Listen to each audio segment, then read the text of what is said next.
Assalamualaikum warahmatullahi wabarakatuh. Saya Elita Fitriani Prasandi, kelas MJ 503. Pada kesempatan kali ini saya akan menyampaikan PPT dari jawaban tugas perpajakan.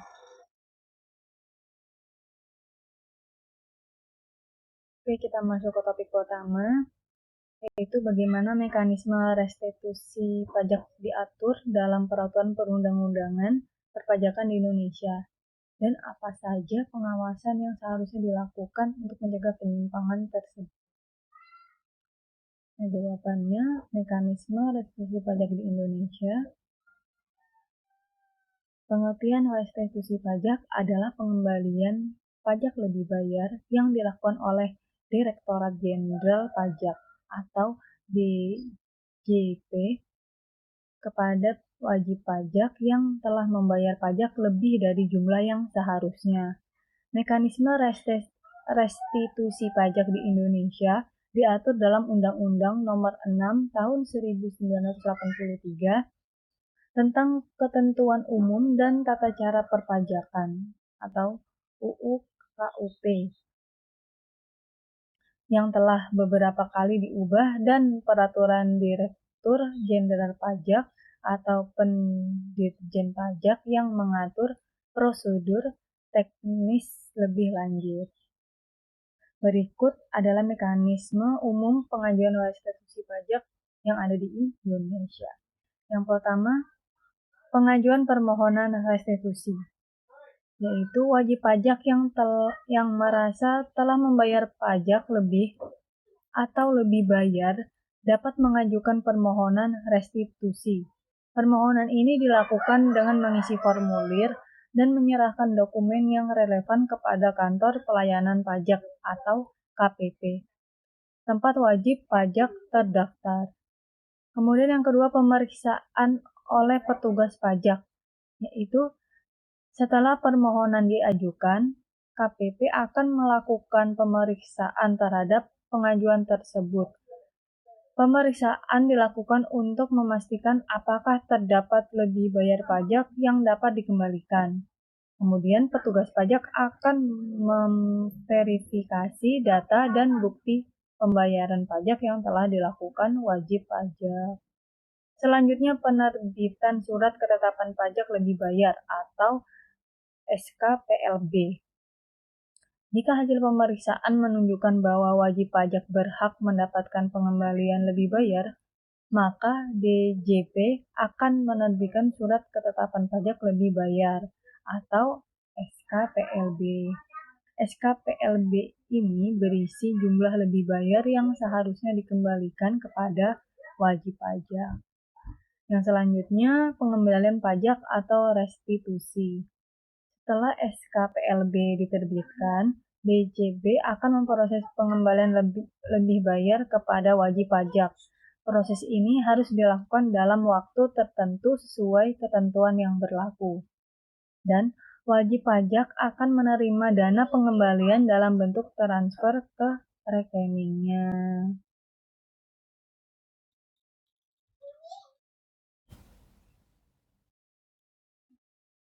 Masih di topik 1, selanjutnya pengawasan yang seharusnya dilakukan untuk mencegah penyimpangan. Agar proses restitusi pajak berjalan secara transparan dan sesuai dengan ketentuan yang berlaku, pengawasan yang ketat sangat diperlukan. Berikut beberapa pengawasan yang seharusnya dilakukan, antara lain: pertama, pengawasan internal oleh Direktorat Jenderal Pajak atau DJP.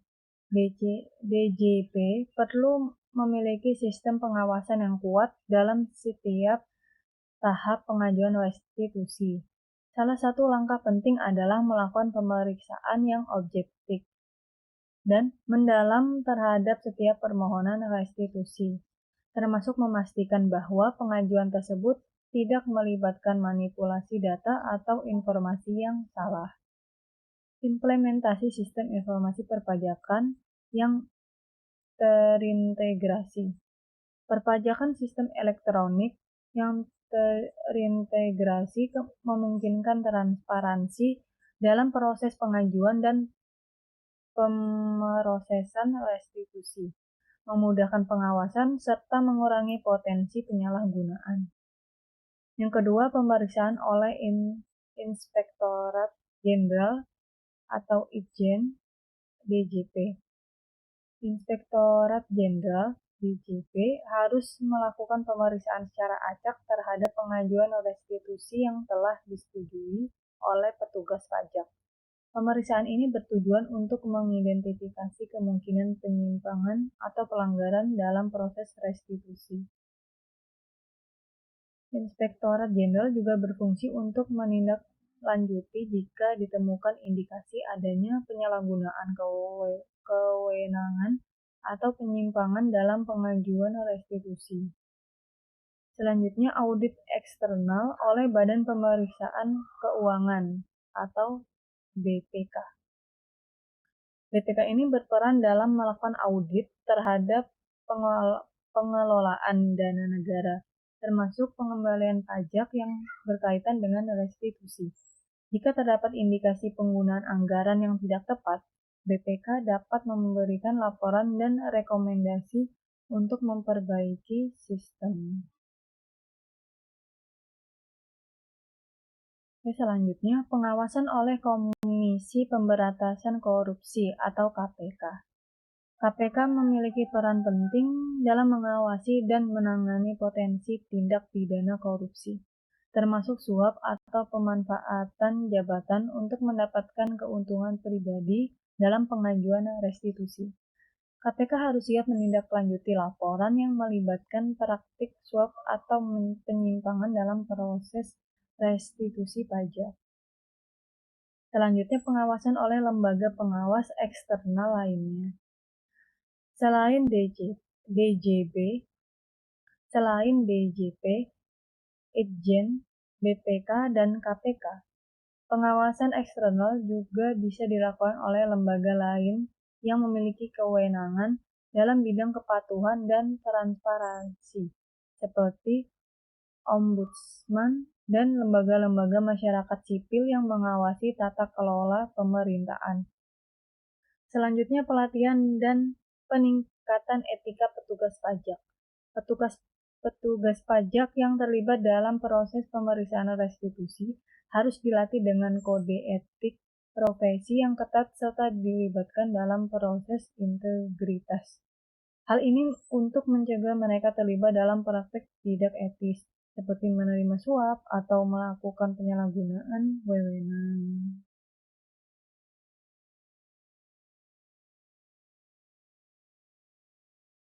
Masuk ke topik 2, ya. Apakah yang dimaksud dengan surat ketetapan pajak lebih bayar atau SKPLB dan bagaimana prosedur penetapan SKPLB dapat digunakan secara tidak etis seperti dalam kasus ini, kasus yang di atas ya. Jawabannya, pengertian surat ketetapan pajak lebih bayar atau SKPLB. Pengertiannya adalah surat keputusan yang diterbitkan oleh Direktorat Jenderal Pajak atau DJP yang menyatakan bahwa wajib pajak atau WP telah membayar pajak lebih dari yang seharusnya terutang. SKPLB ini biasanya diterbitkan setelah dilakukan pemeriksaan pajak, yang mana jika hasil pemeriksaan menunjukkan bahwa terdapat kelebihan pembayaran pajak oleh wajib pajak, maka DJP akan mengeluarkan SKPLB yang berisi jumlah lebih bayar yang berhak dikembalikan kepada wajib pajak dalam bentuk restitusi. SKPLB ini penting karena memberikan hak kepada wajib pajak untuk mendapatkan pengembalian atau restitusi atas pembayaran pajak yang lebih dari yang semestinya. Kemudian untuk prosedur penetapan SKPLB secara umum adalah sebagai berikut. Yang pertama, pengajuan permohonan restitusi, yaitu wajib pajak mengajukan permohonan restitusi kepada Kantor Pelayanan Pajak atau KPP yang berwenang. Permohonan ini dapat diajukan setelah wajib pajak merasa bahwa ia telah membayar pajak lebih atau lebih bayar dibandingkan dengan kewajiban pajak yang seharusnya terutang. Yang kedua, pemeriksaan pajak oleh petugas pajak. Petugas pajak akan melakukan pemeriksaan terhadap pengajuan tersebut untuk memastikan apakah benar ada kelebihan pembayaran pajak yang memenuhi syarat untuk dikembalikan. Yang ketiga, penerbitan SKPLB. Jika hasil pemeriksaan menunjukkan bahwa wajib pajak berhak mendapatkan pengembalian lebih bayar, maka DJP akan mengeluarkan SKPLB yang mencantumkan jumlah lebih bayar yang harus dikembalikan kepada wajib pajak. Yang keempat, pengembalian pajak atau restitusi. Setelah SKPLB diterbitkan, pengembalian lebih bayar dilakukan oleh DJP ke rekening wajib pajak sesuai dengan ketentuan yang berlaku.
Kita masuk ke topik 3, yaitu apa saja tanggung jawab moral dan profesional dari petugas pajak dalam menjalankan tugas pemeriksaan pajak dan bagaimana seharusnya mereka mengelola tekanan eksternal seperti godaan suap. Oke. Tanggung jawab moral dan profesional dari petugas pajak dalam menjalankan tugas pemeriksaan pajak sangat penting untuk menjaga integritas sistem perpajakan serta memastikan keadilan dan transparansi dalam administrasi pajak. Petugas pajak memiliki kewajiban untuk menjalankan tugasnya dengan penuh tanggung jawab, menghindari segala bentuk penyalahgunaan kewenangan, dan menjaga prinsip etika dalam setiap langkah yang diambil. Berikut adalah beberapa aspek terkait tanggung jawab moral dan profesional petugas pajak, serta cara mereka mengelola tekanan eksternal seperti godaan suap. Yang pertama, tanggung jawab moral dan profesional petugas pajak, yaitu adanya integritas dan kejujuran. Petugas pajak harus bertindak dengan integritas dan kejujuran tinggi dalam melaksanakan tugasnya. Mereka harus memastikan bahwa keputusan yang diambil selama pemeriksaan pajak didasarkan pada fakta dan data yang objektif, bukan pada kepentingan pribadi atau tekanan eksternal. Petugas pajak harus menghindari segala bentuk manipulasi atau penyalahgunaan wewenang yang dapat merugikan negara atau wajib pajak yang jujur. Kemudian adanya keadilan dan keterbukaan. Petugas pajak harus menjunjung tinggi prinsip keadilan dalam pemeriksaan pajak. Mereka harus memastikan bahwa setiap wajib pajak diperlakukan dengan adil, tanpa diskriminasi atau favoritisme, terlepas dari status sosial atau hubungan pribadi. Selain itu, mereka perlu bersikap terbuka kepada wajib pajak mengenai prosedur perpajakan, hak dan kewajiban mereka, serta hasil pemeriksaan pajak yang dilakukan.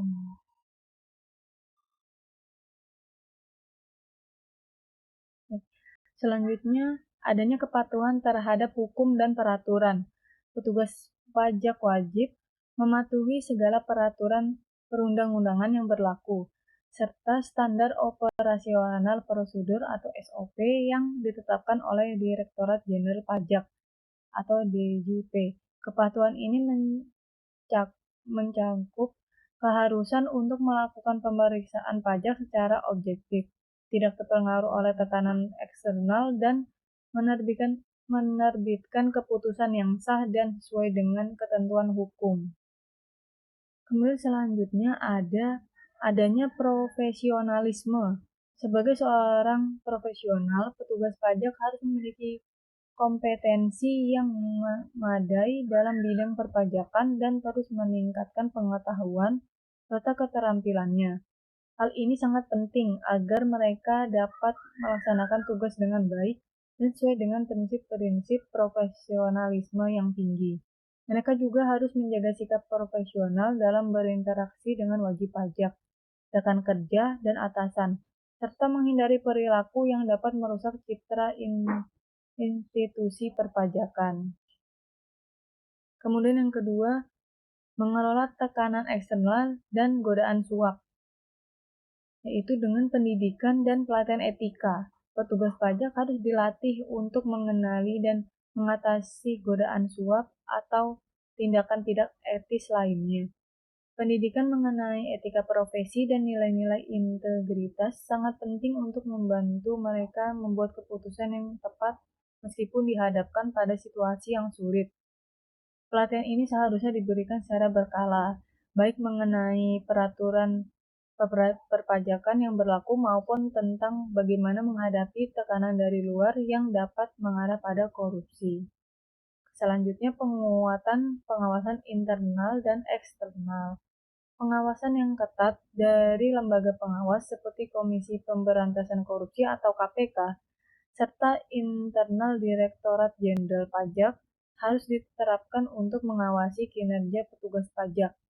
Pengawasan ini juga mencakup audit secara berkala dan mekanisme pelaporan yang transparan sehingga potensi pelanggaran dapat diketahui sejak dini dan diberi saksi yang tegas.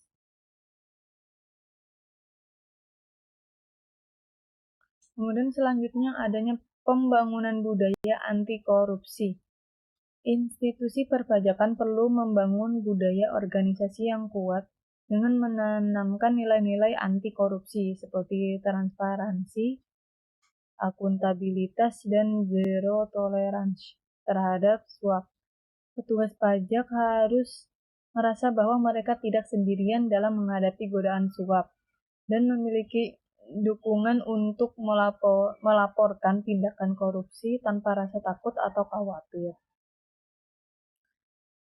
Selanjutnya, penguatan sistem pelaporan dan perlindungan whistleblower. Menyediakan saluran pelaporan yang aman dan terjamin bagi petugas pajak atau pihak lain yang ingin melaporkan kasus suap atau penyalahgunaan wewenang. Hal ini bisa dilakukan dengan sistem whistleblower yang memungkinkan pelapor mendapat perlindungan dari balas dendam. Sistem pelaporan yang efektif dan perlindungan pelapor ini akan memotivasi petugas pajak untuk menghindari godaan suap karena mereka tahu bahwa ada mekanisme untuk mengungkapkan tindakan tidak etis. Selanjutnya, ketegasan sanksi dan hukuman. Sanksi yang tegas dan jelas terhadap pelanggaran etika dan hukum harus diberlakukan untuk memberikan efek jerah. Petugas pajak yang terlibat dalam suap atau tindakan korupsi harus dikenakan sanksi yang berat, termasuk pemecatan dan hukuman pidana, untuk menegaskan bahwa tindakan tersebut tidak dapat diterima. Penegakan hukum yang tegas akan memberikan sinyal kuat bahwa praktik suap akan dihukum secara serius. Selanjutnya, dukungan moral dan keberanian pribadi. Petugas pajak perlu memiliki keberanian moral untuk menolak tawaran suap dan godaan dari pihak eksternal. Meskipun mereka mungkin menghadapi tekanan yang besar, dukungan dari rekan kerja, atasan, dan keluarga juga sangat penting untuk menjaga integritas mereka. Keberanian pribadi ini dapat ditumbuhkan dengan memberi penghargaan atau pengakuan terhadap petugas pajak yang berintegritas, serta menciptakan lingkungan kerja yang positif dan tidak toleran terhadap tindakan korupsi. Kemudian kesimpulan dapat diambil, tanggung jawab moral dan profesional petugas pajak sangat besar karena mereka memainkan peran kunci dalam mengelola keuangan negara dan memastikan sistem perpajakan berjalan dengan adil dan transparan. Petugas pajak harus menjaga integritas, objektivitas, dan keadilan dalam melaksanakan tugas pemeriksaan pajak, serta mengelola tekanan eksternal seperti godaan suap dengan mengikuti prinsip etika yang kuat dan dukungan dari pengawasan yang ketat. Dengan mengedepankan nilai-nilai anti korupsi dan profesionalisme, petugas pajak dapat menjalankan tugasnya tanpa terpengaruh oleh tindakan tidak etis dan melindungi sistem perpajakan dari praktik-praktik yang merugikan negara. Oke, kita lanjut ke topik 4 ya. Topik 4 ini membahas bagaimana peraturan dalam hukum perpajakan Indonesia terkait sanksi administratif maupun pidana bagi perusahaan yang terlibat dalam tindakan suap atau korupsi pajak. Pembahasannya, dalam hukum perpajakan Indonesia terdapat peraturan yang jelas mengenai sanksi administratif dan pidana bagi perusahaan yang terlibat dalam tindakan suap atau korupsi terkait pajak. Tujuan dari peraturan ini adalah untuk memastikan integritas sistem perpajakan, mencegah praktik korupsi, dan menjamin bahwa semua pihak mematuhi ketentuan perpajakan yang berlaku. Berikut adalah penjelasan mengenai sanksi administratif dan pidana terkait dengan tindakan suap atau korupsi pajak di Indonesia. Yang pertama, sanksi administratif dalam hukum perpajakan Indonesia diberikan kepada perusahaan atau individu yang terbukti melakukan pelanggaran terkait perpajakan, termasuk yang berkaitan dengan praktik suap. Sanksi ini terutama mencakup aspek perpajakan seperti kewajiban pembayaran pajak, pengajuan restitusi, dan pelaporan pajak. Beberapa sanksi administratif yang dapat dikenakan antara lain yang pertama, pembatalan restitusi pajak atau SKPLB. Jika suatu perusahaan terlibat dalam suap untuk mendapatkan pengembalian pajak lebih bayar atau restitusi, maka Direktorat Jenderal Pajak dapat membatalkan surat ketetapan pajak lebih bayar atau SKPLB yang telah diterbitkan. Perusahaan harus mengembalikan uang yang telah diterima dari restitusi yang tidak sah tersebut. Kemudian yang kedua, denda administratif. Denda administratif. Selain pembatalan restitusi, perusahaan yang terlibat dalam praktik suap juga dapat dikenakan denda administratif. Denda ini berupa sejumlah uang yang harus dibayar oleh perusahaan sebagai bentuk sanksi atas pelanggaran administrasi perpajakan. Denda ini bisa didasarkan pada besaran pajak yang seharusnya dibayar atau jumlah restitusi yang telah disalahgunakan. Yang ketiga, penghentian layanan pajak.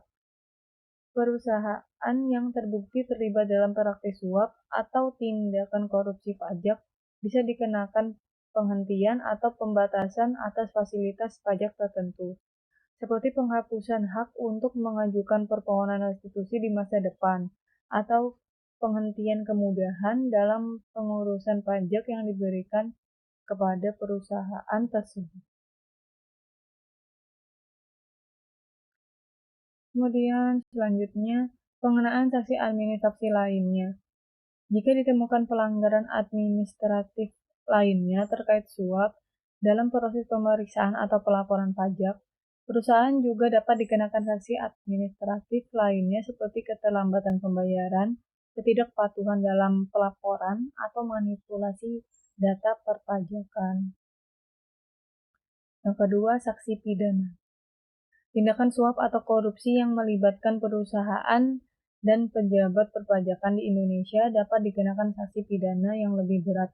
Peraturan tentang sanksi pidana ini diatur dalam beberapa peraturan perundang-undangan yang mencakup hukum korupsi dan perpajakan. Pertama, tindak pidana korupsi dalam perpajakan diatur dalam Undang-Undang Nomor 31 Tahun 1999 tentang pemberantasan tindak pidana korupsi yang kemudian diperbarui dengan Undang-Undang Nomor 20 Tahun 2001.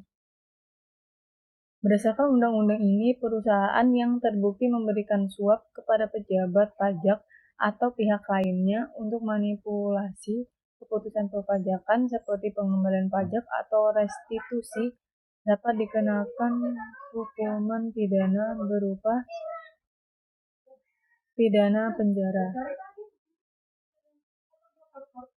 Pemberian suap oleh perusahaan dapat dikenakan pidana penjara terhadap pihak yang memberikan suap, baik individu maupun korporasi.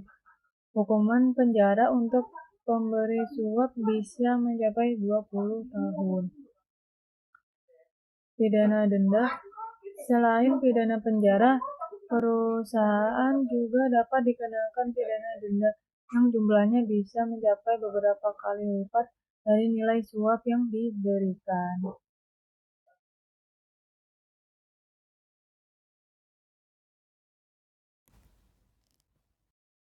Oke, selanjutnya, sanksi pidana untuk penerima suap atau pejabat pajak.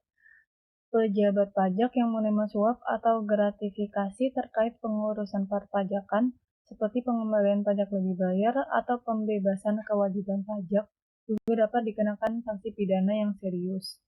Sanksi ini mencakup pidana penjara. Pejabat pajak yang terbukti menerima suap dapat dijatuhi hukuman penjara yang dapat bervariasi, biasanya mulai dari 4 hingga 20 tahun, tergantung pada beratnya tindak pidana yang dilakukan.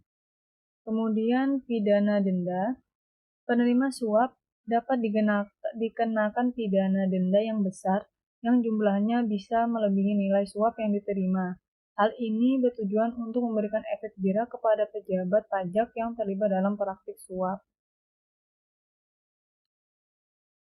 Kemudian adanya tindak pidana terkait dengan pemalsuan atau manipulasi dokumen pajak. Jika ditemukan adanya pemalsuan atau manipulasi dokumen perpajakan yang digunakan dalam proses pengajuan restitusi pajak atau pemeriksaan pajak yang terkait dengan suap, perusahaan atau individu yang terlibat juga bisa dijerat dengan pasal-pasal dalam Kitab Undang-Undang Hukum Pidana atau KUHP yang mengatur tentang pemalsuan dokumen dan manipulasi data. Sanksi yang dapat dijatuhkan meliputi hukuman penjara dan denda. Selanjutnya, sanksi pidana untuk korporasi. Korporasi yang terlibat dalam praktik suap juga dapat dikenakan sanksi pidana sesuai dengan Undang-Undang Nomor 28 Tahun 1999 tentang korupsi, yang memungkinkan korporasi untuk dijatuhi hukuman pidana berupa denda yang sangat besar. Korporasi dapat dikenakan denda hingga sejumlah yang sangat besar, yang dapat mencakup beberapa kali lipat dari nilai suap yang diberikan. Selain itu, korporasi juga dapat dikenakan sanksi administratif seperti pencabutan izin usaha. Selanjutnya, ini ada untuk contoh kasus seperti dalam kasus yang terjadi pada PT Wahana Auto Eka Marga atau WAE yang terlibat dalam suap untuk memperoleh pengembalian pajak lebih bayar atau restitusi, baik pemberi suap maupun penerima suap atau petugas pajak, dikenakan hukuman pidana sesuai dengan peraturan yang berlaku. Sebagai contoh dalam kasus tersebut, yang pertama, Darwin Maspolin selaku pemilik PT WAE divonis 3 tahun penjara dan denda sebesar Rp 200 juta, subsidiar 4 bulan kurungan atas tindakan suap. Kemudian Yul Dirga selaku Kepala KPP PMK 3 Jakarta divonis 6,5 tahun penjara setelah terbukti menerima suap terkait pengurusan restitusi pajak. Kesimpulan yang dapat diambil, hukum perpajakan Indonesia memberikan sanksi yang tegas baik administratif maupun pidana bagi perusahaan yang terlibat dalam tindakan suap atau korupsi pajak. Sanksi administratif mencakup pembatalan restitusi, denda, dan pembatasan fasilitas pajak. Sementara sanksi pidana mencakup pidana penjara dan denda yang besar bagi perusahaan maupun individu yang terlibat. Peraturan ini bertujuan untuk menegakkan integritas sistem perpajakan dan memberikan efek jera terhadap praktik korupsi di sektor perpajakan. Lanjut ke topik 5, membahas tentang apa saja dampak tindakan suap seperti ini terjadi kepercayaan masyarakat pada sistem perpajakan dan langkah apa yang perlu diambil oleh otoritas pajak untuk memulihkan kepercayaan tersebut. Pembahasannya, tindakan suap dalam sistem perpajakan seperti yang terjadi dalam kasus PT Wahana Auto Eka Marga atau PT WAE memiliki dampak yang sangat merugikan terhadap kepercayaan masyarakat terhadap sistem perpajakan. Suap dalam administrasi perpajakan bukan hanya merusak integritas pejabat pajak, tetapi juga memperburuk persepsi publik terhadap keadilan dan transparansi sistem pajak itu sendiri. Berikut adalah beberapa dampak dari tindakan suap terhadap kepercayaan masyarakat serta langkah-langkah yang perlu diambil oleh otoritas pajak untuk memulihkan kepercayaan tersebut. Dampak dari tindakan suap terhadap kepercayaan masyarakat yaitu 1. Penurunan kepercayaan terhadap sistem perpajakan.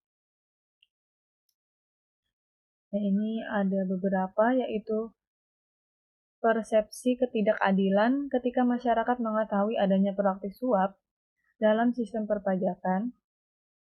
Mereka mulai meragukan keadilan dalam perlakuan pajak. Wajib pajak yang membayar pajak dengan benar bisa merasa dirugikan jika mereka mengetahui bahwa ada pihak lain yang dapat keuntungan tidak sah melalui suap. Hal ini menciptakan ketidakpercayaan terhadap sistem perpajakan yang seharusnya adil. Kemudian kehilangan integritas sistem. Sistem perpajakan yang seharusnya transparan dan akuntabel menjadi tercemar jika praktik suap dianggap sebagai cara biasa untuk menghindari kewajiban pajak atau mendapatkan keuntungan tertentu. Hal ini dapat mengikis integritas dari seluruh sistem perpajakan. Dampak selanjutnya, dampak terhadap kepatuhan pajak. Ketika masyarakat atau dunia usaha melihat bahwa pengusaha besar atau pihak tertentu bisa menghindari kewajiban pajak melalui suap, mereka cenderung merasa bahwa tidak ada gunanya membayar pajak secara jujur. Hal ini dapat menurunkan tingkat kepatuhan pajak di kalangan wajib pajak lainnya. Oke, selanjutnya. 2. Kerugian pada pendapatan negara. Lain pengurangan pendapatan pajak. Suap untuk penghindaran pajak atau pengurangan kewajiban pajak mengarah pada kehilangan potensi pendapatan negara yang seharusnya diterima. Ini berdampak pada kapasitas negara untuk membiayai program pembangunan dan menyediakan layanan publik yang diperlukan untuk kesejahteraan masyarakat. Yang kedua, penyalahgunaan data publik. Ketika suap terjadi dalam proses administrasi pajak, dana yang seharusnya digunakan untuk kepentingan publik seperti pendidikan, kesehatan, dan infrastruktur akan dialihkan secara tidak sah ke pihak yang tidak berhak, memperburuk ketimbangan sosial dan ekonomi. Yang ketiga, merusak citra lembaga perpajakan. Citra buruk pejabat pajak. Kasus suap ini memperburuk citra pejabat pajak sebagai pelayan publik yang seharusnya menegakkan hukum dan keadilan. Masyarakat cenderung kehilangan kepercayaan terhadap kemampuan dan integritas pejabat pajak dalam menjalankan tugas mereka. Yang selanjutnya, stigma terhadap otoritas pajak. Terjadinya suap dapat menciptakan stigma negatif terhadap seluruh otoritas pajak. Meskipun sebagian besar petugas pajak bekerja dengan jujur dan profesional, hal ini bisa memperburuk hubungan antara otoritas pajak dan wajib pajak. Kemudian langkah-langkah yang perlu diambil oleh otoritas pajak untuk memulihkan kepercayaan masyarakat. Yang pertama, penerapan pengawasan yang ketat dan transparansi.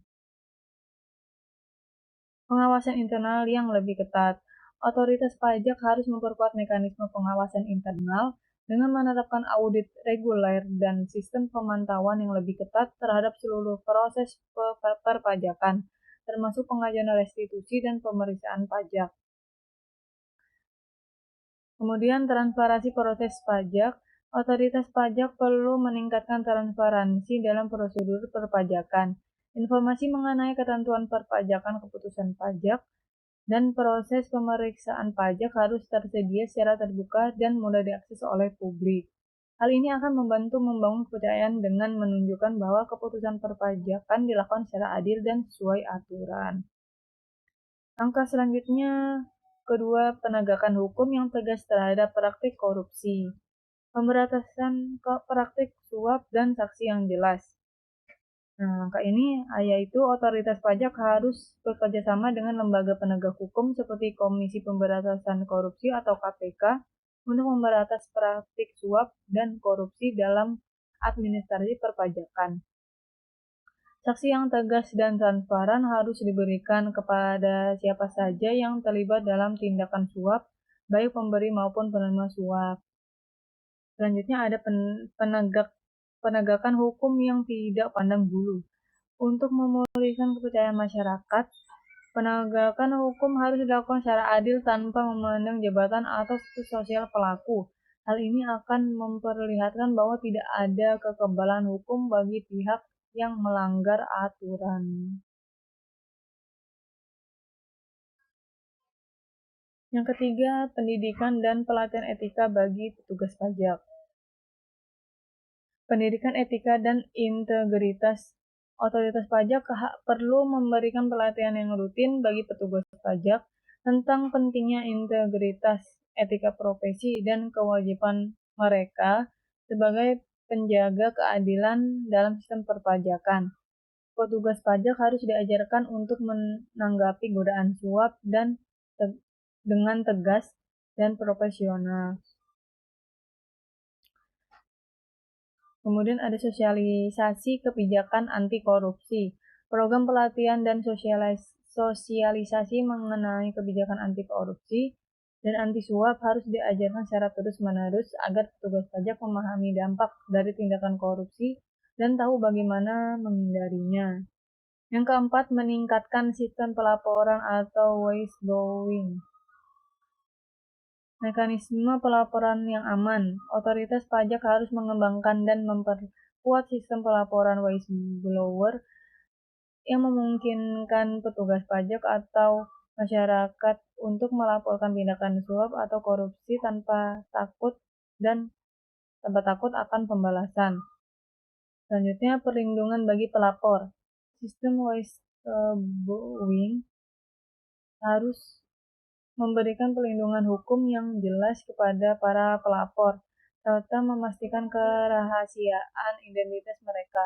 Hal ini akan meningkatkan partisipasi masyarakat dalam memerangi praktik suap dan korupsi. Yang kelima, meningkatkan keterlibatan masyarakat dan dunia usaha. Cara-caranya dialog terbuka dengan wajib pajak dan masyarakat. Otoritas pajak perlu meningkatkan komunikasi dan dialog terbuka dengan wajib pajak dan masyarakat untuk mendengarkan keluhan atau masukan terkait administrasi perpajakan. Dengan cara ini, masyarakat dapat lebih memahami kebijakan pajak dan turut berpartisipasi dalam membangun sistem perpajakan yang lebih baik. Cara selanjutnya, penyuluhan dan kampanye anti korupsi. Otoritas pajak juga perlu melakukan kampanye anti korupsi yang menekankan pentingnya kepatuhan pajak dan dampak buruk dari praktik suap bagi pembangunan negara. Penyuluhan kepada masyarakat dan dunia usaha tentang bahaya praktik suap dan manfaat membayar pajak dengan benar dapat mengurangi potensi praktik korupsi di masa depan. Yang keenam, peningkatan teknologi dan otomatisasi sistem pajak.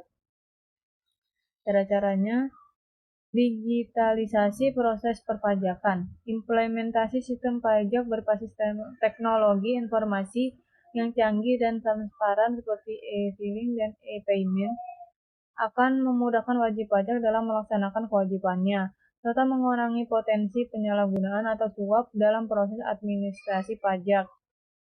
Cara selanjutnya, audit elektronik yang canggih. Penggunaan teknologi untuk melakukan audit elektronik dan pemeriksaan pajak yang lebih akurat dari efisien dapat meminimalisir interaksi langsung antara petugas pajak dan wajib pajak yang seringkali menjadi titik rentan praktek suap.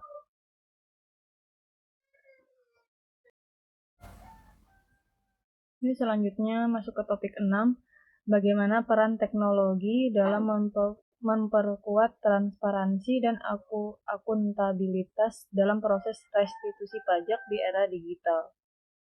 Pembahasannya, teknologi memiliki peran yang sangat penting dalam memperkuat transparansi dan akuntabilitas dalam proses restitusi pajak di era digital. Penggunaan teknologi informasi yang canggih dapat mempermudah proses administratif, mengurangi potensi penyalahgunaan, serta meningkatkan efektivitas pengawasan terhadap kewajiban pajak. Berikut adalah beberapa peran teknologi dalam memperkuat transparansi dan akuntabilitas dalam proses restitusi pajak. Yang pertama, digitalisasi proses restitusi pajak. Cara-caranya, pengajuan restitusi secara online. Dengan adanya sistem e-filing, wajib pajak dapat mengajukan permohonan restitusi pajak secara online melalui platform resmi yang disediakan oleh Direktorat Jenderal Pajak atau DJP. Proses ini mengurangi interaksi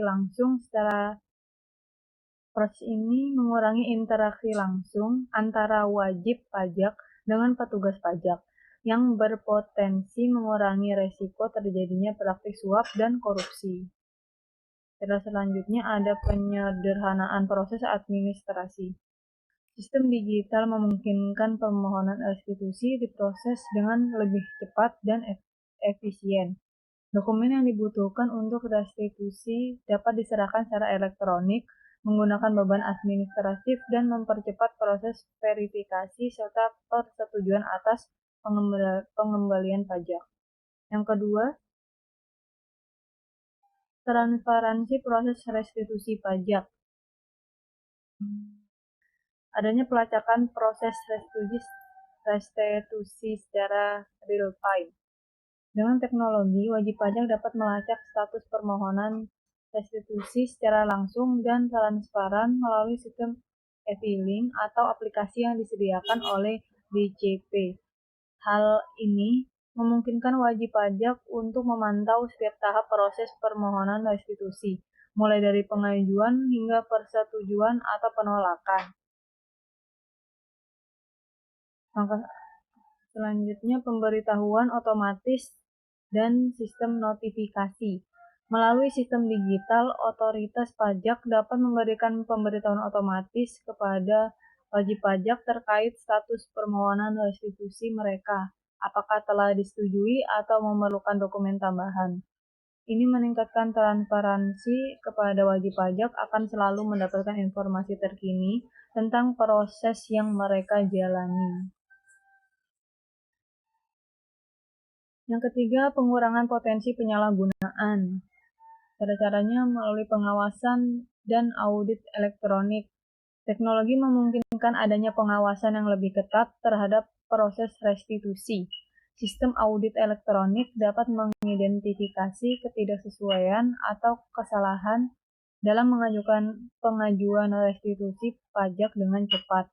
Jika ditemukan dugaan manipulasi atau pengajuan yang tidak sah, sistem dapat memberikan peringatan otomatis kepada otoritas pajak untuk melakukan penyelidikan lebih lanjut.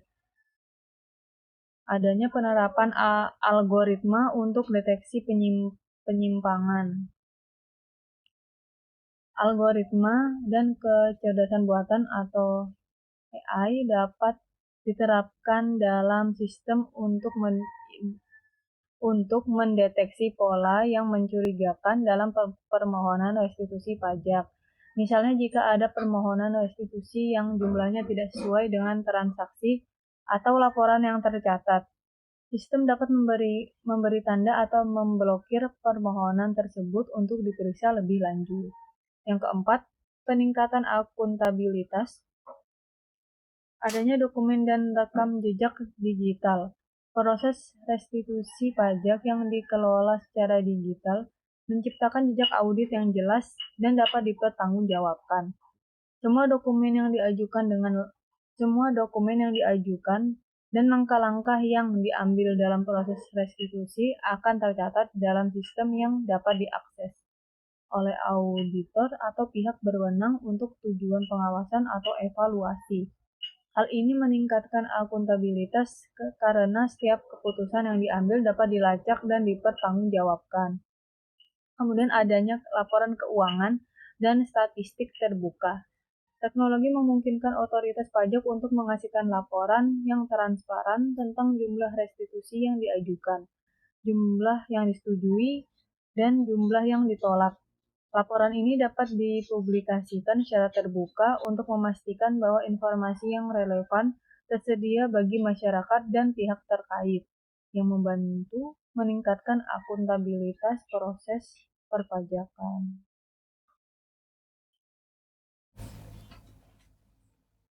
Yang kelima, meningkatkan partisipasi masyarakat dan wajib pajak. Adanya sistem pengaduan online.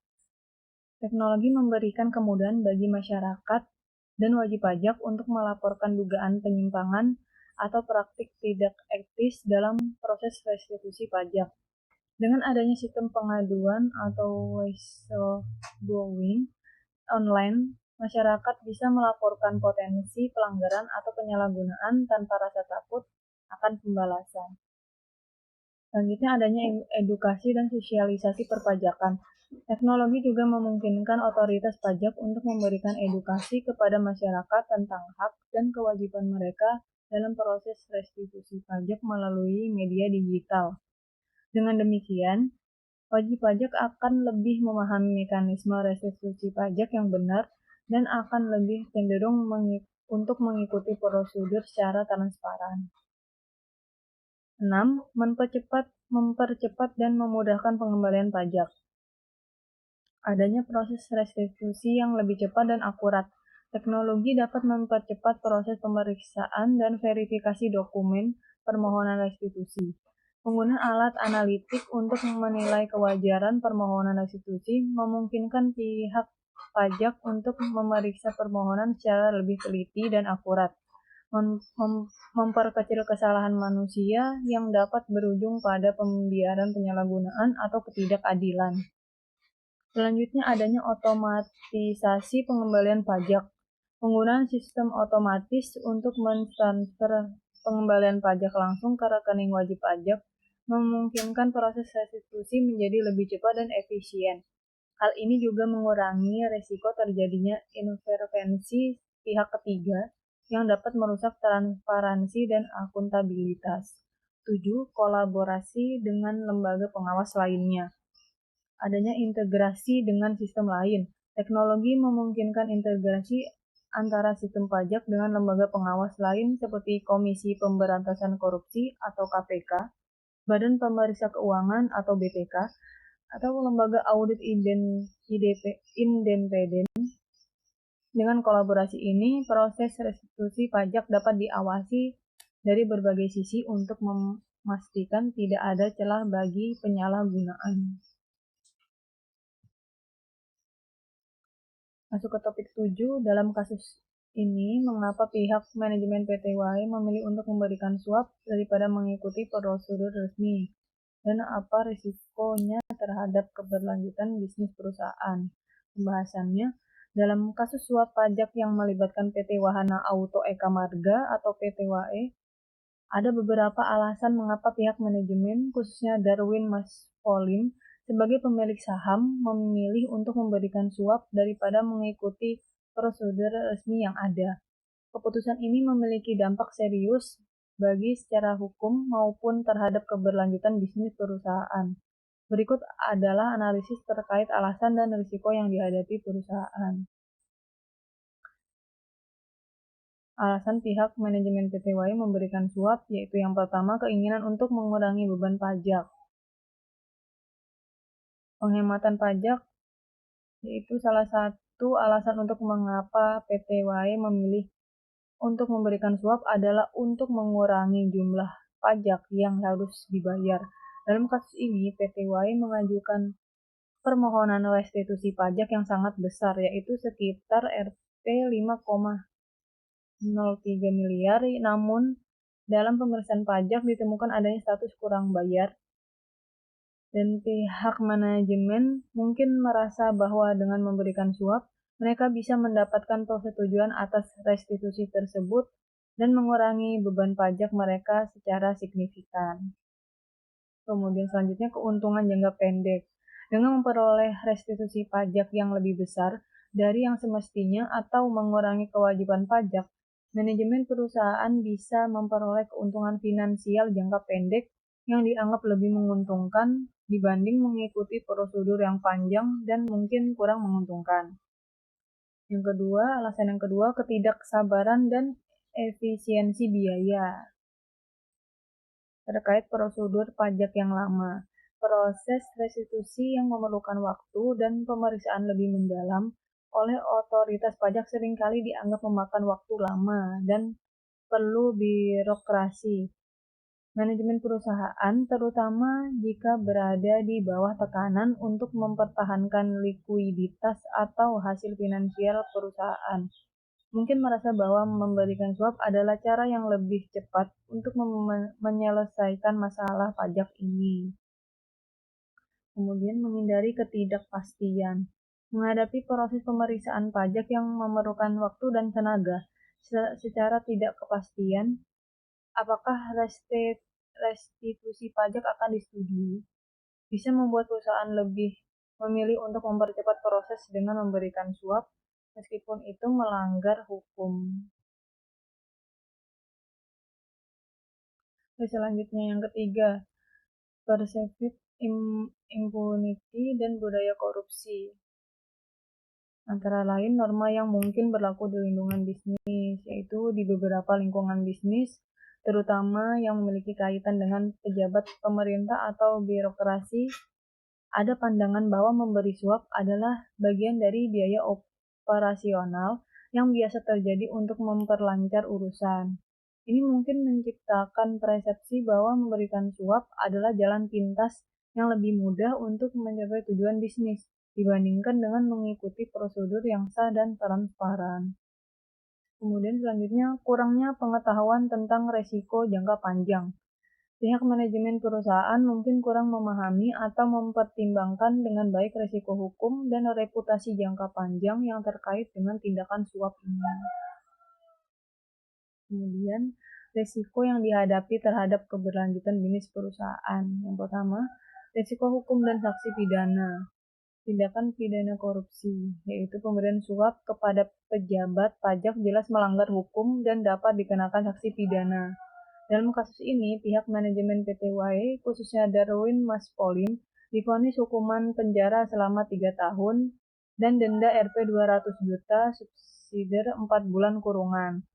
Hal ini tidak hanya merugikan pihak yang terlibat secara pribadi, tetapi juga bisa menambah beban hukum bagi perusahaan. Selanjutnya, dampak terhadap bisnis perusahaannya, yaitu selain hukuman pidana bagi individu-individu yang terlibat, perusahaan juga bisa dikenakan sanksi administratif atau bahkan penyitaan aset jika dianggap sebagai entitas yang mendukung atau terlibat dalam tindakan ilegal tersebut. Ini bisa menyebabkan gangguan besar terhadap kelangsungan operasional dan reputasi perusahaan. Yang kedua, kerugian reputasi dan kepercayaan masyarakat.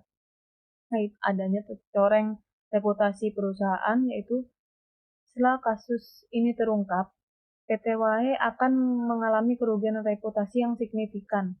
Pelanggan, mitra bisnis, dan investor akan ragu untuk berhubungan dengan perusahaan yang terlibat dalam praktek korupsi. Reputasi perusahaan yang buruk dapat menyebabkan hilangnya kepercayaan pelanggan dan berkurangnya permintaan terhadap produk atau layanan yang ditawarkan, terutama jika perusahaan bergerak di sektor yang sangat bergantung pada citra dan kepercayaan publik, seperti industri mobil mewah. Selanjutnya, dampak pada hubungan dengan pemerintah dan pihak lain. Keterlibatan dalam kasus suap pajak juga dapat merusak hubungan dengan pemerintah yang penting untuk memperoleh izin dan lisensi operasional, serta untuk berpartisipasi dalam tender atau proyek besar. Pemerintah mungkin menjadi lebih skeptis atau bahkan memutuskan hubungan dengan perusahaan yang memiliki catatan buruk terkait integritas. Dampak selanjutnya adalah yang berhubungan dengan pemangku kepentingan, yaitu pemangku kepentingan internal. Jika karyawan atau pihak internal perusahaan mengetahui atau terlibat dalam skandal ini, hal tersebut bisa mempengaruhi moral dan loyalitas mereka. Ketidakpercayaan terhadap manajemen dapat menyebabkan penurunan kinerja, produktivitas, dan bahkan meningkatnya turnover karyawan. Kemudian pemangku kepentingan eksternal atau investor atau kreditor yang semula mempercayai PT Wae sebagai entitas yang patuh terhadap hukum bisa mulai menarik investasi atau menghentikan kerjasama mereka. Dalam jangka panjang, ini dapat mempengaruhi arus kas dan stabilitas finansial perusahaan. Dampak selanjutnya terhadap kepatuhan dan operasional pajak di masa depan. Antara lain, penyelidikan yang lebih ketat di masa depan, yaitu setelah terungkapnya tindakan suap ini, perusahaan kemungkinan akan menjadi subjek pengawasan yang lebih ketat dari otoritas pajak. Pemeriksaan yang lebih intensif terhadap laporan pajak perusahaan di masa depan dapat mengganggu operasi normal bisnis dan meningkatkan biaya kepatuhan. Risiko dari penghindaran pajak yang dikenakan pihak berwenang, yaitu praktek suap ini juga berpotensi menumbuhkan persepsi bahwa perusahaan mencoba menghindari kewajiban pajak. yang bisa menarik perhatian otoritas pajak dan memicu penyelidikan lebih lanjut. Ini bisa menambah biaya hukum dan administrasi bagi perusahaan. Kesimpulan yang dapat diambil, memilih untuk memberikan suap sebagai jalan pintas untuk mengurangi beban pajak adalah keputusan yang beresiko tinggi, baik secara hukum maupun bisnis.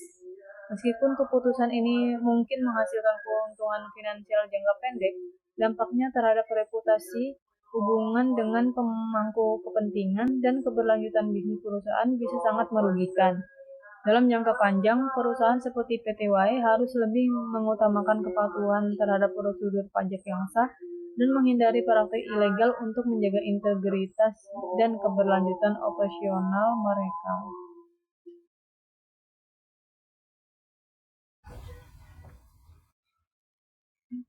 Kita masuk ke topik 8, yaitu apa yang dimaksud dengan conflict of interest dalam konteks perpajakan dan bagaimana seharusnya petugas pajak mengelola potensi konflik tersebut. Pembahasannya, conflict of interest atau konflik kepentingan dalam konteks perpajakan merujuk pada situasi di mana petugas pajak atau pejabat terkait memiliki kepentingan pribadi yang dapat mempengaruhi kemampuannya untuk bertindak secara objektif dan adil dalam menjalankan tugas pemeriksaan atau pengelolaan pajak. Dalam hal ini, konflik kepentingan dapat muncul jika petugas pajak memiliki hubungan pribadi atau finansial dengan wajib pajak atau pihak terkait yang bisa mempengaruhi keputusan mereka dalam memproses perpajakan. Kemudian ada contoh-contohnya. Yang pertama yaitu ada hubungan personal atau keluarga. Jika petugas pajak memiliki hubungan keluarga atau pertemanan dekat dengan pemilik atau manajer perusahaan yang sedang diaudit, ini bisa menimbulkan konflik kepentingan. Hubungan personal ini bisa mengamburkan penilaian mereka dalam menangani masalah pajak terkait perusahaan tersebut. Yang kedua, imbalan atau suap. Jika petugas pajak menerima hadiah, suap, atau imbalan dari wajib pajak atau pihak lain, mereka bisa terdorong untuk membuat keputusan yang menguntungkan pihak tersebut, meskipun itu tidak sesuai dengan peraturan perpajakan yang berlaku. Dalam kasus suap, seperti yang terjadi dalam kasus PTY, petugas pajak dihadapkan pada situasi di mana mereka terpengaruh oleh tawaran keuntungan pribadi. Contoh selanjutnya, kepentingan finansial. Petugas pajak yang memiliki investasi atau saham di suatu perusahaan atau industri yang sedang diaudit bisa merasa terdorong untuk membuat keputusan yang lebih menguntungkan bagi perusahaan tersebut untuk keuntungan pribadi mereka. Yang contoh keempat, pekerjaan luar. Petugas pajak yang terlibat dalam pekerjaan konsultasi pajak atau sebagai konsultan eksternal untuk perusahaan tertentu mungkin mengalami kesulitan dalam menjaga objektivitas saat menangani audit atau pemeriksaan pajak untuk perusahaan yang sama. Kemudian dampak konflik kepentingan dalam perpajakan. Dampak yang pertama, pengambilan keputusan yang tidak objektif. Di sini adalah konflik kepentingan dapat mengarah pada pengambilan keputusan yang berpihak pada pihak tertentu, misalnya memberikan diskon pajak yang tidak seharusnya diberikan atau mengabaikan kewajiban pajak yang harus dibayar. Dampak yang kedua, kehilangan kepercayaan publik. Jika masyarakat atau pihak terkait mengetahui adanya konflik kepentingan, ini dapat merusak reputasi dan kredibilitas sistem perpajakan. Kepercayaan publik terhadap otoritas pajak bisa terganggu, dan ini dapat mempengaruhi tingkat kepatuhan wajib pajak. Contoh yang terakhir, penyalahgunaan wewenang. Petugas pajak yang terjebak dalam konflik kepentingan mungkin menggunakan wewenangnya untuk memperoleh keuntungan pribadi, misalnya dengan memanipulasi hasil audit atau memberikan perlakuan khusus kepada pihak tertentu. Selanjutnya ada cara petugas pajak mengelola konflik kepentingan. 1. Mengungkapkan konflik kepentingan secara terbuka. Maksudnya, pernyataan konflik kepentingan, petugas pajak harus secara terbuka mengungkapkan jika mereka memiliki hubungan pribadi atau kepentingan finansial yang mungkin dapat mempengaruhi keputusan mereka.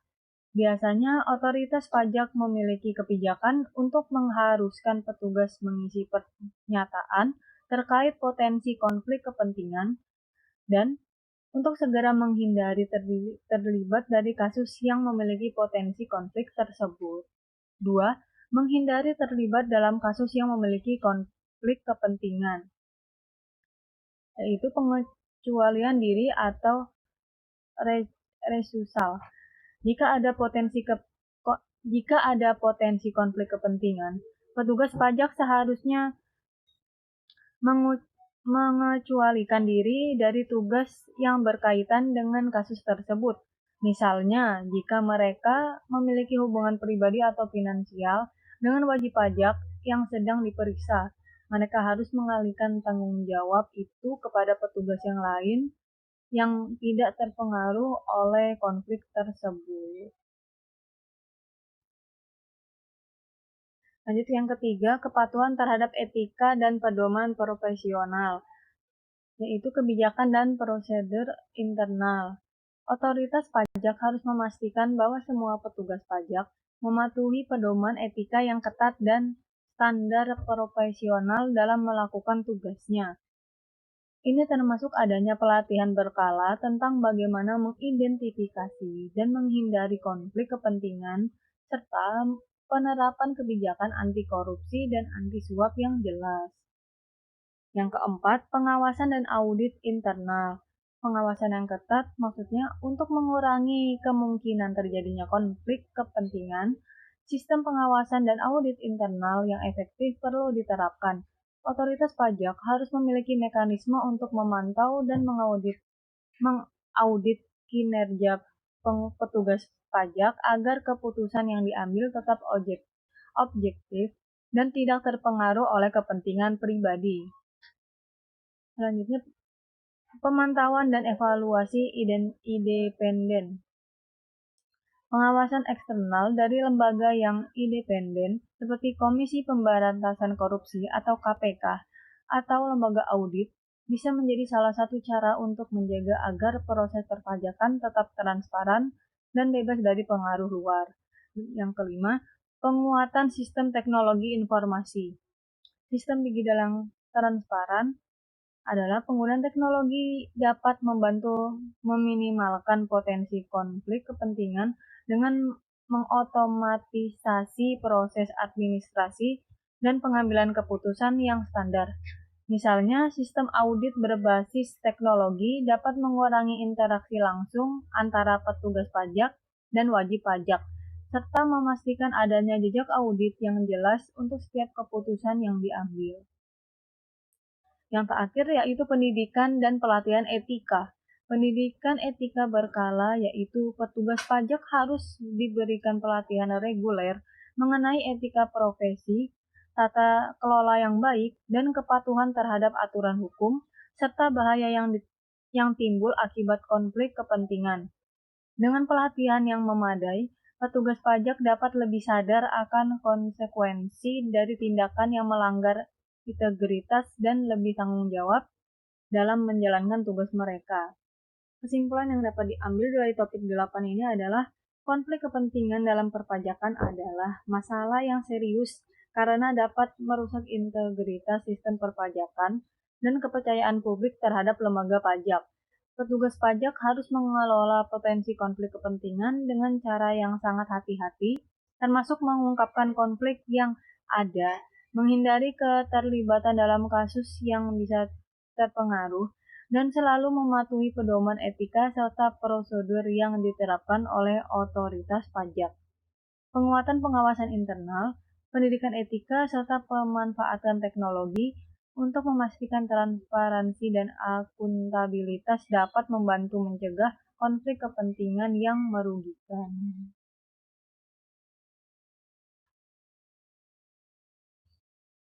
Sekarang kita masuk ke topik 9, Pertanyaannya, bagaimana fungsi pengendalian internal pada Direktorat Jenderal Pajak dapat ditingkatkan untuk mencegah kejadian serupa di masa depan?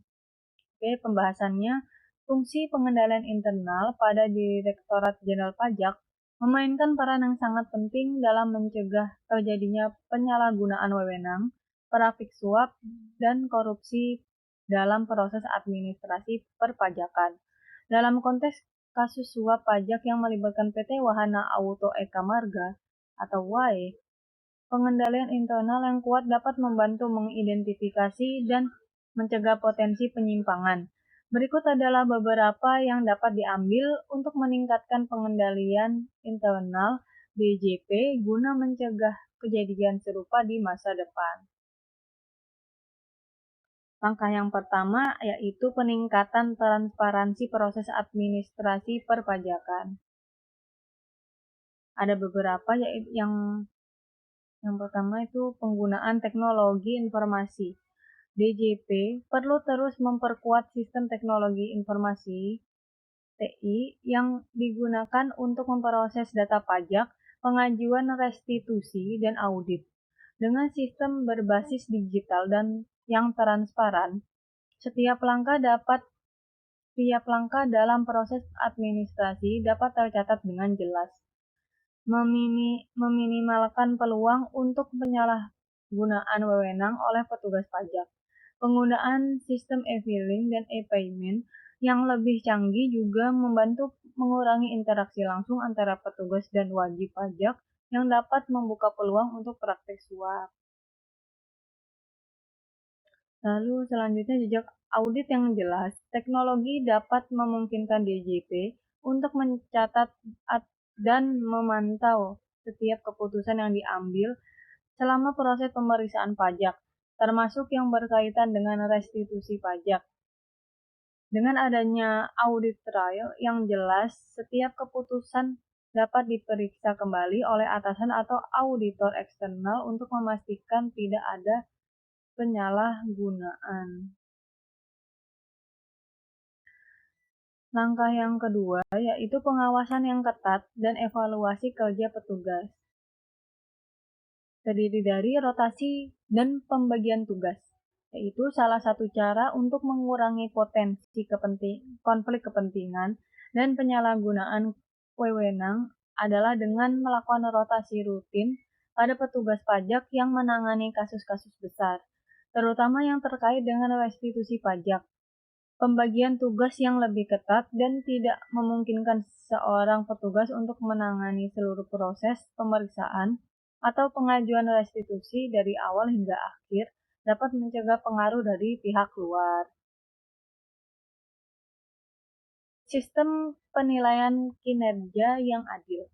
DJP harus memiliki sistem penilaian kinerja petugas pajak yang transparan dan berbasis pada hasil yang objektif.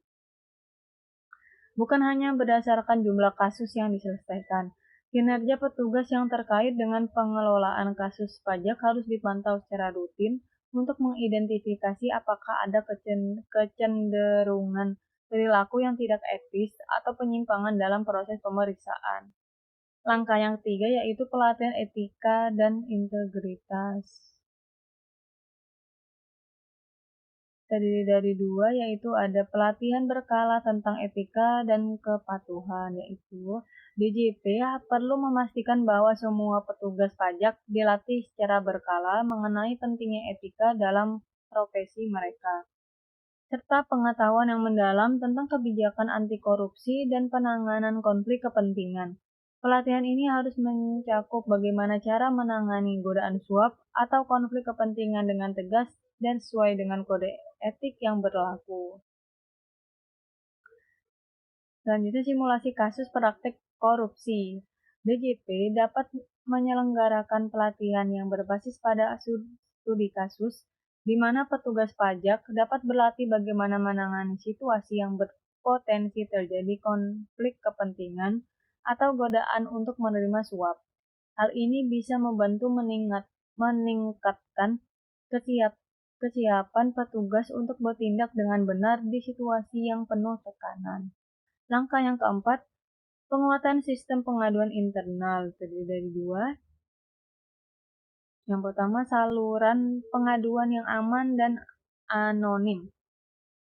DJP perlu memperkuat sistem pengaduan internal yang memungkinkan petugas atau pihak eksternal, misalnya wajib pajak, untuk melaporkan adanya praktik suap atau korupsi secara anonim dan tanpa takut pembalasan.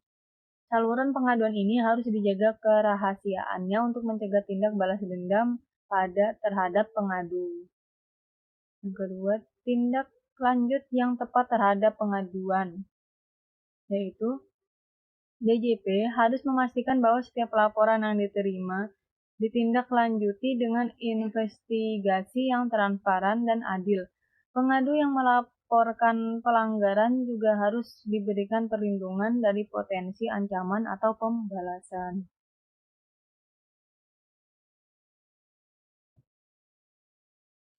Langkah selanjutnya, 5. Penerapan saksi yang tegas dan adil. Ada beberapa, yaitu saksi yang mendidik dan tegas, yaitu untuk mencegah praktik suap atau penyalahgunaan kewenangan, DJP perlu menegakkan saksi yang tegas dan transparan terhadap petugas yang terlibat dalam korupsi. Saksi bisa berupa pemecatan, penurunan pangkat, atau bahkan tuntutan pidana jika terbukti terlibat dalam suap. Selain itu, perlu ada upaya untuk memastikan saksi yang diberikan juga memiliki efek jera bagi pelaku maupun pihak lain yang mungkin terlibat. Selanjutnya, saksi untuk wajib pajak yang terlibat dalam suap. DJP juga harus mengatur saksi yang jelas bagi wajib pajak yang terlibat dalam praktik suap, misalnya pemberian sanksi administrasi berupa denda lebih tinggi atau pembekuan hak-hak tertentu bagi perusahaan yang terbukti terlibat dalam suap dapat membantu menurunkan insentif untuk terlibat dalam korupsi. Langkah yang keenam, kerjasama dengan lembaga penegak hukum. Koordinasi dengan KPK dan kepolisian, yaitu DJP, perlu menjalin kerjasama yang lebih erat dengan lembaga penegak hukum seperti Komisi Pemberantasan Korupsi atau KPK dan kepolisian untuk melakukan investigasi bersama terkait dugaan praktik suap atau korupsi di lingkungan perpajakan. Jika ada kasus yang terindikasi melibatkan korupsi atau suap, DJP harus segera melaporkannya kepada pihak yang berwenang. Pencegahan yang proaktif. DJP dapat melakukan koordinasi dengan KPK atau lembaga lain untuk mengidentifikasi dan mencegah potensi penyimpangan sejak dini, baik melalui audit rutin maupun kegiatan pencegahan lainnya seperti edukasi kepada wajib pajak dan petugas pajak mengenai bahaya korupsi. Langkah yang ketujuh, penguatan budaya organisasi yang berintegritas, yaitu membangun budaya anti korupsi. DJP harus menciptakan budaya yang menekankan integritas, kejujuran, dan pelayanan publik yang berkualitas. Budaya organisasi yang positif dan transparan ini akan membantu menciptakan lingkungan di mana petugas pajak lebih terdorong untuk bertindak sesuai dengan prinsip etika dan hukum, serta merasa memiliki tanggung jawab untuk menjaga integritas sistem perpajakan. Selanjutnya, keterlibatan pemimpin dalam menegakkan nilai-nilai integritas. Pemimpin di DJP, termasuk Direktur Jenderal dan pejabat tinggi lainnya, harus menjadi contoh dalam menerapkan standar etika yang tinggi dan menurunkan komitmen terhadap pencegahan korupsi. Kepemimpinan yang baik dapat memberikan pengaruh besar terhadap sikap dan perilaku seluruh pegawai. Kesimpulan dari topik 9 ini adalah untuk mencegah kejadian serupa di masa depan, DJP harus meningkatkan pengendalian internal dengan mengadopsi pendekatan yang berbasis pada transparansi, pengawasan yang ketat, penegakan sanksi, dan pendidikan etika yang berkelanjutan. Selain itu, sistem teknologi informasi yang efektif dan penggunaan saluran pengaduan yang aman sangat penting untuk mendeteksi dan mencegah praktik-praktik yang dapat merusak integritas sistem perpajakan. Keberhasilan pengendalian internal ini sangat bergantung pada komitmen DJP untuk terus mengedepankan prinsip transparansi, akuntabilitas, dan integritas dalam menjalankan fungsi perpajakan.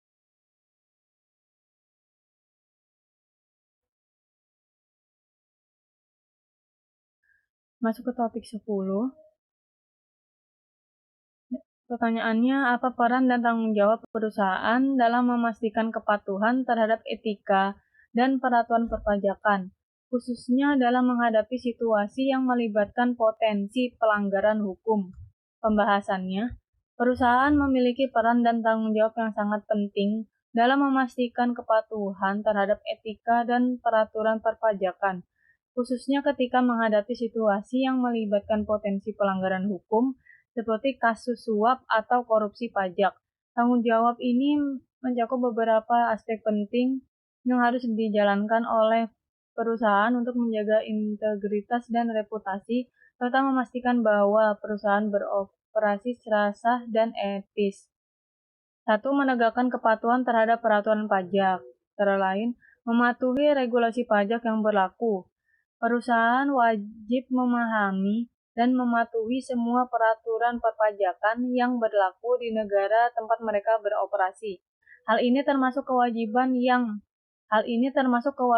untuk membayar pajak tepat waktu, mengajukan laporan pajak yang akurat, dan memastikan bahwa semua kewajiban pajak yang terhutang sesuai dengan ketentuan yang berlaku. Pengelolaan laporan pajak yang transparan. Perusahaan harus menyusun laporan pajak dengan transparansi penuh dan memastikan bahwa semua informasi yang diberikan kepada otoritas pajak adalah benar, akurat, dan lengkap. Penghindaran praktik manipulasi atau penggelapan pajak sangat penting untuk menghindari masalah hukum. 2. Menetapkan kebijakan anti korupsi dan anti suap. Antara lain, penyusunan kebijakan anti korupsi yang tegas, yaitu perusahaan harus memiliki kebijakan anti korupsi yang jelas dan tegas yang menyatakan bahwa tindakan suap atau korupsi dalam bentuk apapun tidak dapat diterima. Kebijakan ini harus mencakup prosedur yang jelas tentang bagaimana melaporkan dan menangani potensi kasus suap dan korupsi. Selanjutnya, pelatihan karyawan dan pihak terkait, yaitu perusahaan wajib memberikan pelatihan kepada karyawan dan pihak-pihak yang berhubungan langsung dengan otoritas pajak mengenai risiko hukum dan etika terkait dengan praktik suap dan korupsi. Pelatihan ini dapat mencakup pemahaman tentang konsekuensi hukum dan dampak dari terlibat dalam praktik tidak etis. Selanjutnya, pengawasan terhadap praktik suap, yaitu manajemen perusahaan perlu memastikan bahwa tidak ada praktik suap atau kolusi yang dilakukan oleh karyawan, terutama saat berhubungan dengan pejabat pajak. Ini termasuk memantau dan mengaudit interaksi antara perusahaan dan otoritas pajak secara rutin.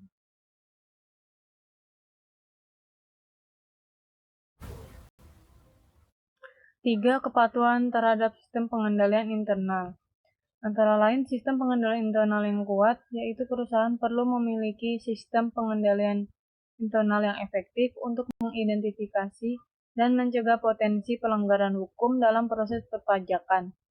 Sistem ini harus mencakup pengawasan yang ketat terhadap semua transaksi pajak dan prosedur yang diterapkan oleh tim yang menangani pajak.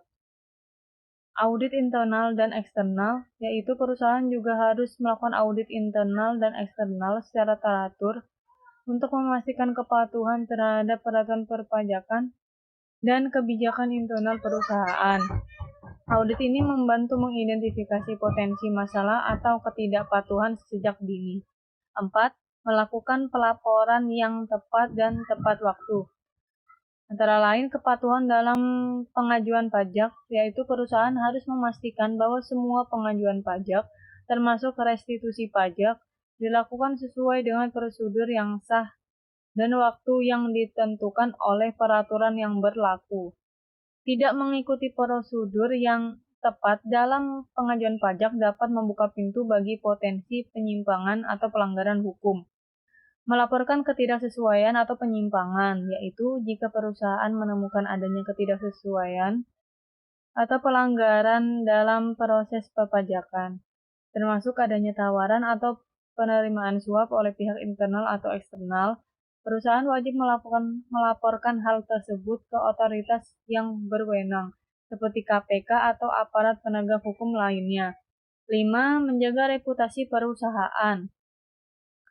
Menghindari risiko reputasi, yaitu perusahaan perlu menjaga reputasi mereka dengan menghindari segala bentuk praktik ilegal atau tidak etis yang dapat merusak citra perusahaan.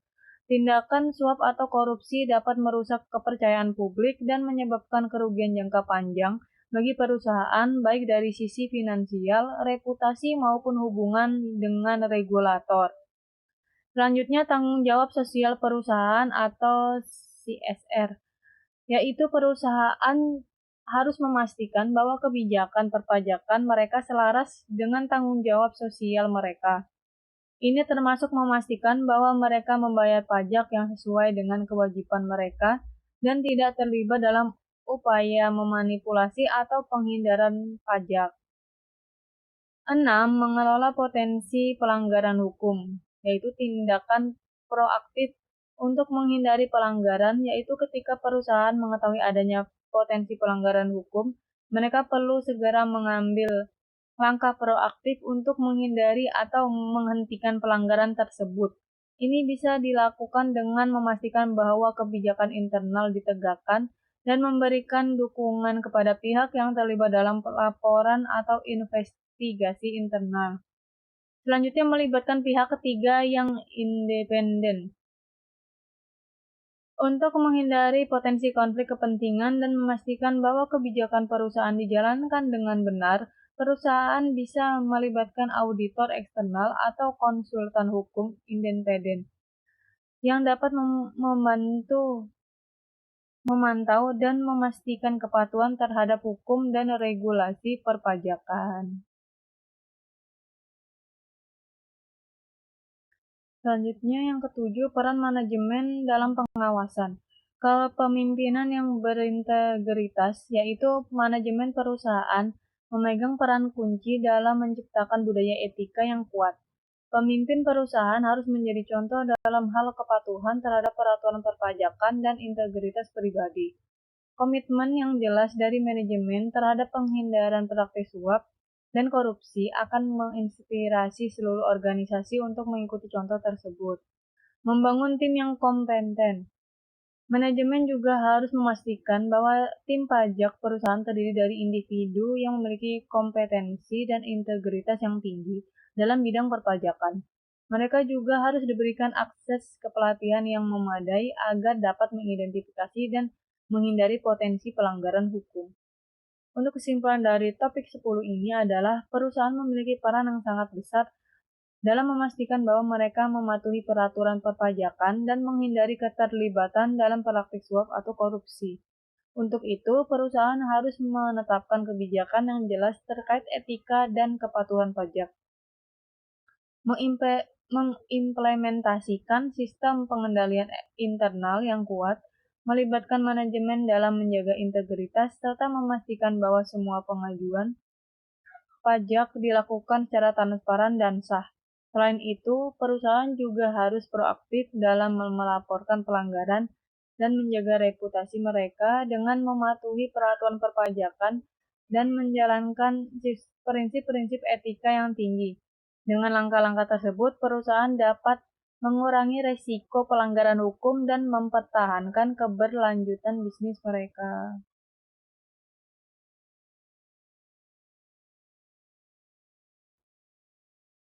Terima kasih, sekian presentasi dari saya. Kurang dan lebih saya mohon maaf yang sebesar-besarnya. Wassalamualaikum warahmatullahi wabarakatuh.